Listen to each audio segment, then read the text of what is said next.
ఆరోగ్యం అంటే natural food. Nature మంత్ర ఇప్పుడే మీ ఇంటికి తెచ్చుకోండి.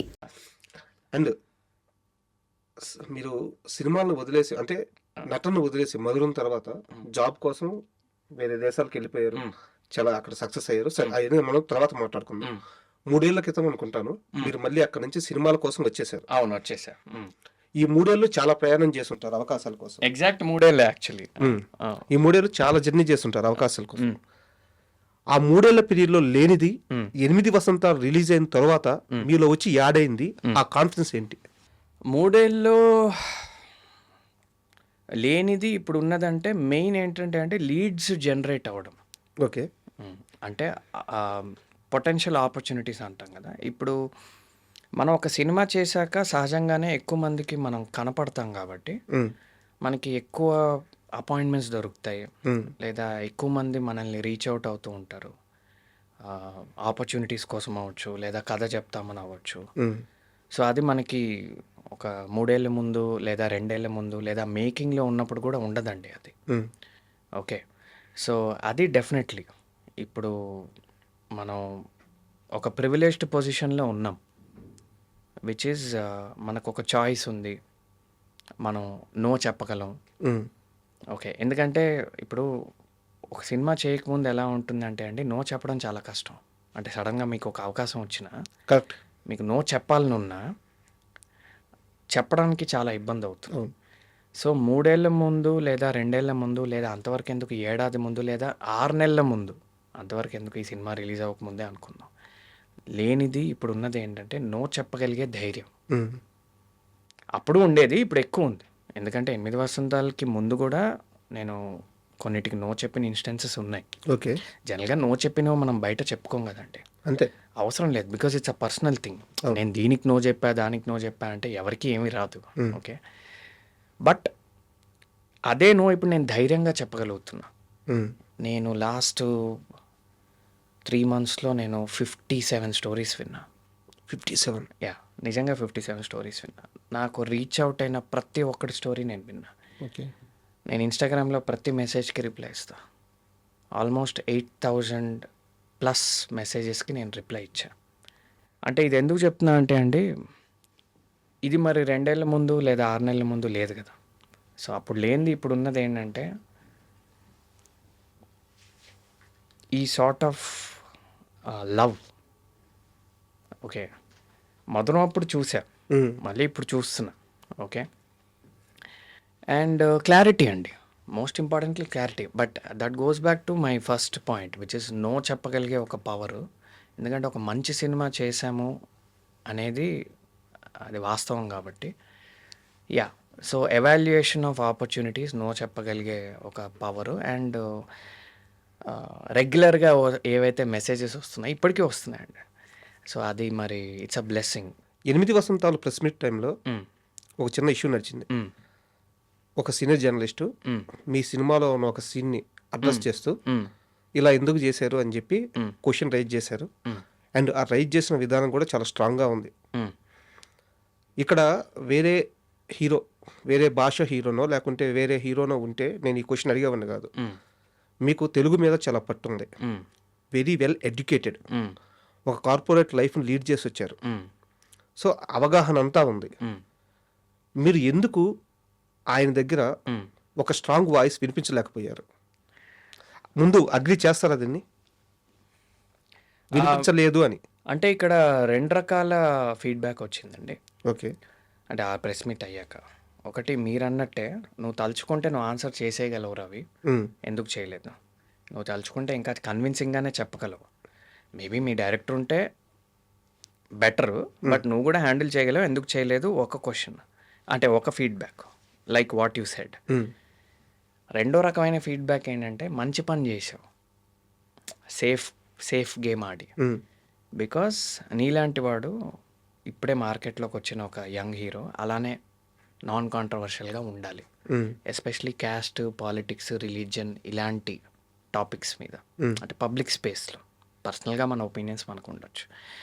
సో మీరు అన్న దానికి ఎస్ అండ్ నో అండి. ఓకే, అంటే ఇప్పుడు నాకు 2 రకాల ఫీడ్బ్యాక్లు వచ్చాయి కాబట్టి మేబీ నేను చెప్పాల్సింది, బట్ చెప్పకపోవడం ఏమీ రాంగ్‌లా నేను ఫీల్ అవ్వను. అంటే ఇన్‌అప్రోప్రియేట్‌లా నేను ఫీల్ అవ్వను. ఎందుకంటే అక్కడ నేను సేఫ్‌గా హ్యాండిల్ చేసి మంచి పనే చేశా. 2 రీజన్స్ అండి. ఫస్ట్ పాయింట్, మీరు ప్రొఫెషనల్‌గా ఆలోచిస్తే ప్రొఫెషనల్లీ రైటర్ నేను కాదు. ఓకే.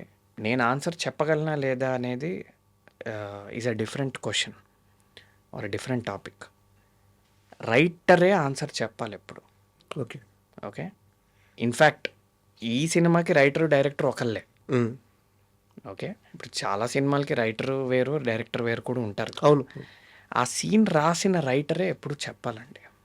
ఎందుకంటే ఆ రాసినప్పుడే ఒక ఫలానా పోనీటైల్ వేసుకున్న ఒక బ్రాహ్మిన్ ఒక అమ్మాయిని అసాల్ట్ చేస్తాడు, ఆ అమ్మాయి ఫైట్ చేస్తుంది, ఇలా సీన్ ఇలా ఉంటుంది కదా.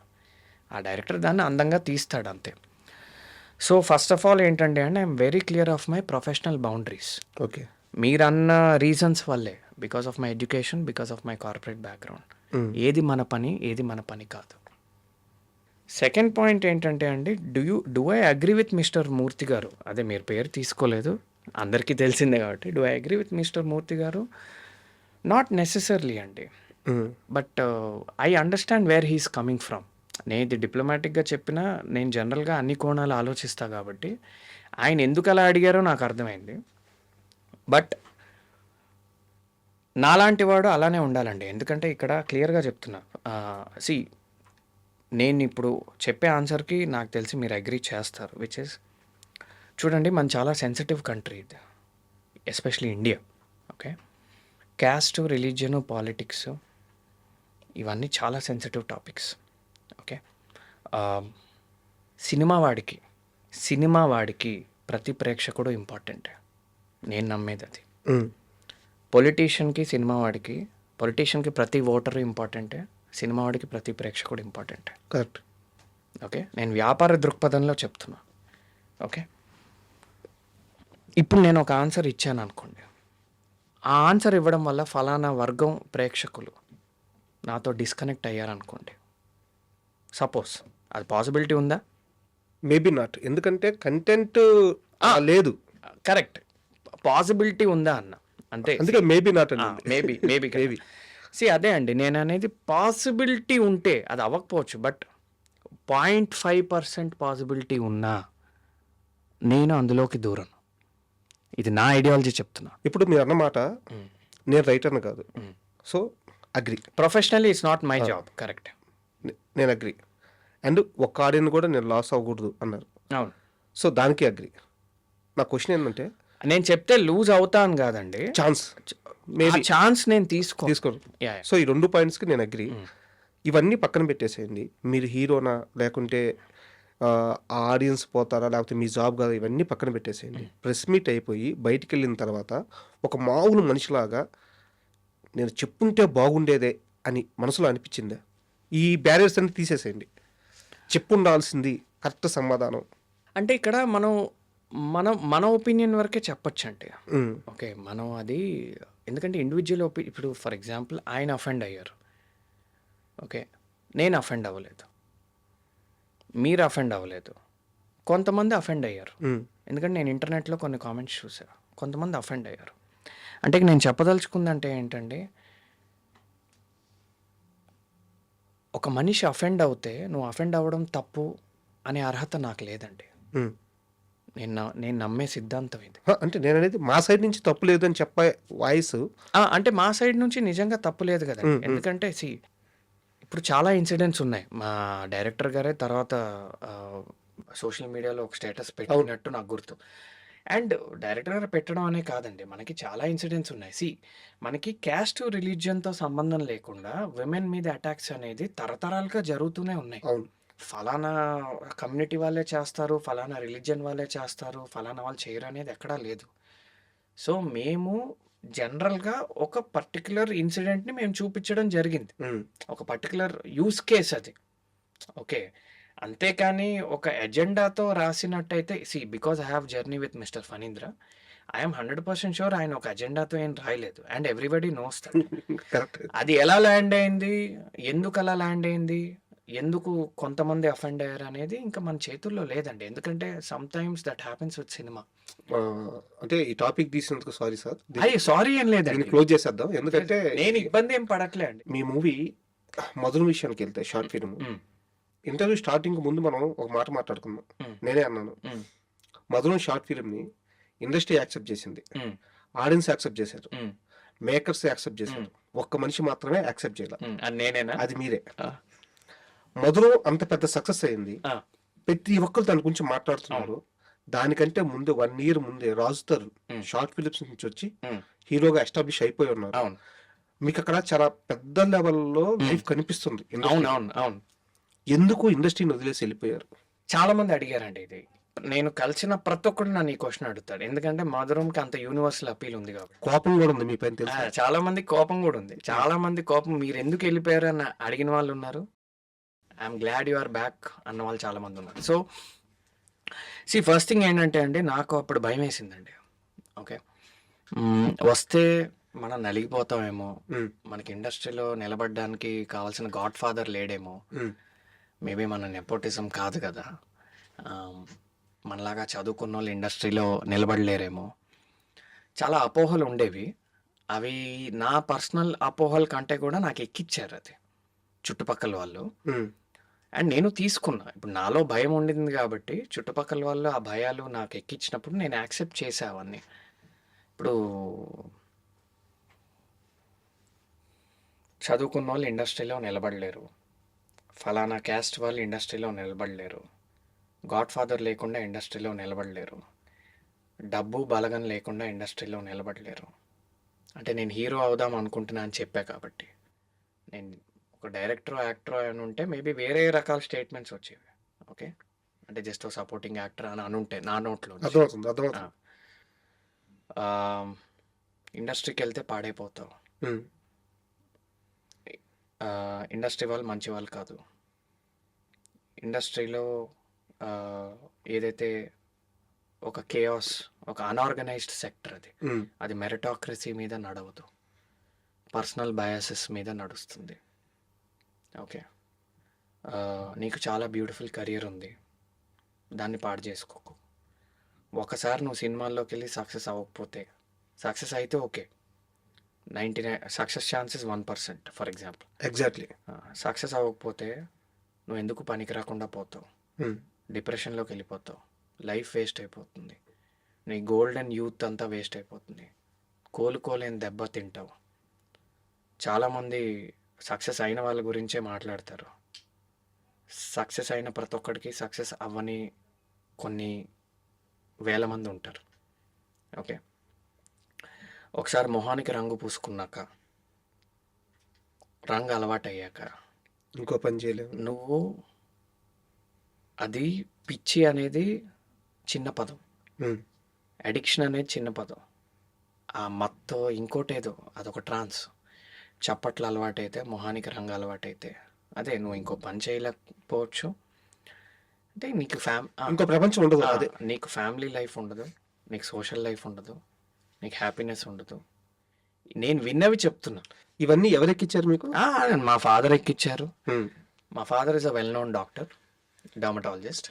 మా నాన్న ఎక్కిచ్చారు, నా ఫ్రెండ్స్ కొంతమంది ఎక్కిచ్చారు, ఇంటర్నెట్లో కొంతమంది ఎక్కిచ్చారు.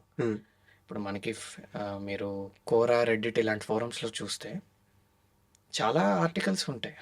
Dark side of film industry అని ఆర్టికల్స్ ఉంటాయి, డార్క్ సైడ్ ఆఫ్ బాలీవుడ్ అని ఉంటాయి. చాలామంది ఫెయిల్ అయిన యాక్టర్స్, ఫెయిల్ అయిన డైరెక్టర్స్ అక్కడ పెడతారు. అండ్ రిలేటివ్స్ అవ్వచ్చు. భయపడ్డారా? చాలా భయపడ్డా అండి, చాలా భయపడ్డా. అస్సలు ఇన్ని విన్నాక నిజమేమో అనుకున్నా. బ్యాక్గ్రౌండ్ లేకుండా వచ్చి సూపర్ స్టార్ అయిన ఒక్కడి పేరు చెప్పరా, లైఫ్ టైం సెటిల్మెంట్ 2014లో ఇది ఉన్నారు కదా కళ్ళు ఎగ్జాంపుల్గా. Only mister Raviteja. చిరంజీవి గారు అది 1980s కదా, ఆయన సక్సెస్ అయ్యారు కదా. అవును. సో నీకేంటి ఎవ్రీ 30 years ఒకడు, ఆ ఒక్కడిని నేను కాలేనేమో అని చెప్పి భయపడి వెళ్ళిపోయా. ఇప్పుడు ఎవ్రీ 30 years ఒకటి నేనట్లే అండి. ఇప్పుడు సేమ్ ఇప్పుడు మీరు మా ఫాదరు, నేను రవి. మా ఫాదర్ ఇదే ఒక్కడిని చూపిరా లైఫ్ టైం సెటిల్మెంట్, నేను ఆలోచిస్తా అన్నాడు.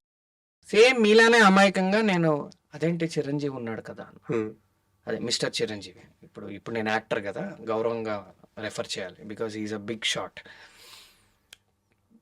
చిరంజీవి ఏ జమానాలో ఉన్నావు నువ్వు? 1978లో వచ్చాడు చిరంజీవి, ఈ 2014. తర్వాత ఈ 36 ఇయర్స్లో రవితేజ, నా నోట్లోంచి రవితేజ ఎప్పటి నుంచి ఉన్నాడు తెలుసా? రవితేజ ఎర్లీ 90s నుంచి స్ట్రగుల్ అయ్యి ఒక 10 ఏళ్ళకి అయ్యాడు. అంటే నువ్వు అనేది ఏంటి నాతో? మా నాన్న డైలాగ్ అనేది ఏంటంటావు? 20 ఏళ్ళకి ఒకడు వచ్చి అవుతాడు కాబట్టి ఆ ఒకడు నువ్వు అవుతా అంటున్నావా? నీ మైండ్ పనిచేస్తుందా? నువ్వు చదువుకున్నావు కదా, అంటే చదువుకున్నాడు లాజికల్ థింకింగ్ చేస్తాడు కదా, రేషనాలిటీ అని ఒకటి ఉంటుంది కదా, ఓకే, ఇన్ఫార్మ్డ్ డెసిషన్ మేకింగ్ అంటారు కదా. నీకు అర్థమవుతుంది నువ్వు ఏం మాట్లాడుతున్నావు? 20 ఏళ్ళకు ఒకడు అవుతాడు అట్లా, నువ్వు అన్న స్టార్, నువ్వు ఎలా అవుతావు? నువ్వే చెప్పు అన్నట్టు. నేనైతే నేను సపోర్ట్ చేయలేను. ఫర్ ఎగ్జాంపుల్ అంటే నేను ప్రిడామినెంట్గా మా డాడ్ ఎగ్జాంపుల్ చెప్తున్నా. మా డాడ్ని నేను విలన్లా చూపించట్లే, ఓకే. లేదు, వాళ్ళ భయం వాళ్ళది. సో ఇప్పుడు ఏమవుతుంది పేరెంట్స్ సో ఇప్పుడు ఏమవుతుందండి అంటే ఇప్పుడు ఇది అవును కరెక్టే కదా ఆయన చెప్పింది. And for more videos, Please subscribe to iDream. Please subscribe to iDream. Please subscribe iDream. And please subscribe to iDream. For more videos, subscribe to iDream. please like, share, and subscribe to the channel. Congratulations, iDream. subscribe to iDream. Subscribe to iDream.